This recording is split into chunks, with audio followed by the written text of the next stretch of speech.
Hello everyone, ಎಲ್ಲರೂ ಕೂಡ ನಮಸ್ಕಾರ. ನಿಮಗೆಲ್ಲ ಗೊತ್ತಿರೋ ಹಾಗೆಯೇ ಇವತ್ತಿನ ವಿಶೇಷತೆ ಏನಪ್ಪ ಅಂತ ಕೇಳಿದ್ರೆ, ನಮ್ಮ ಭೂಮಿ ಇಷ್ಟು ಸುಂದರವಾಗಿ ಕಾಣೋದಕ್ಕೆ ಕಾರಣವಾಗಿರುವಂಥ ನಿಸರ್ಗ ದೇವತೆ. ಸೊ ಅಂಥ ನಿಸರ್ಗ ದೇವತೆಯ ಸಲುವಾಗಿ ಇವತ್ತು ನಾವು ಪರಿಸರ ದಿನವನ್ನು ಆಚರಣೆ ಮಾಡ್ತಿದ್ದೀವಿ. ಎಲ್ಲರಿಗೂ ಕೂಡ ವಿಶ್ವ ಪರಿಸರ ದಿನದ ಶುಭಾಶಯಗಳು.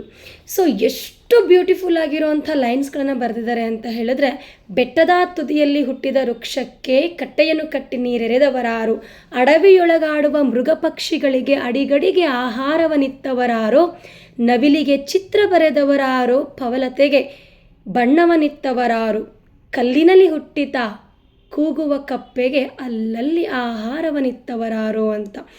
ಎಷ್ಟೋ ಮೃಗ ಪಕ್ಷಿಗಳಿಗೆ ಆಶ್ರಯ ಆಗಿರುವಂಥ ನಮ್ಮ ಪ್ರಕೃತಿ ದೇವತೆ ಸಲುವಾಗಿ ಇವತ್ತು ವಿಶ್ವ ಪರಿಸರ ದಿನವನ್ನು ಆಚರಣೆ ಮಾಡ್ತೀವಿ. ಆದರೆ ನಾವು ಇವತ್ತು ಒಂದಿನಕ್ಕೆ ಸೀಮಿತ ಆಗಬಾರ್ದು. ದಯಮಾಡಿ ಅಂಥ ಪ್ರಕೃತಿಗೆ ನಮ್ಮ ಕಡೆಯಿಂದ ಕೊಡುಗೆಗಳನ್ನು ನೀಡಬೇಕು ಅಂತ ಹೇಳಿದ್ರೆ ಅಟ್ಲೀಸ್ಟ್ ಒಂದು ಗಿಡವನ್ನಾದರೂ ನಟ್ಟಿ ಅದನ್ನು ಸೆಲೆಬ್ರೇಟ್ ಮಾಡಿ. ಅದು ನಿಮ್ಮ ಫ್ಯೂಚರಲ್ಲಿ ನಿಮ್ಮ ನೆಕ್ಸ್ಟ್ ಜನ್ರೇಷನ್ನಿಗೆ ಉಪಯೋಗ ಆಗುತ್ತೆ. ಒನ್ಸ್ ಅಗೇನ್ ಎಲ್ಲರೂ ಕೂಡ happy environmental day. Thank you so much.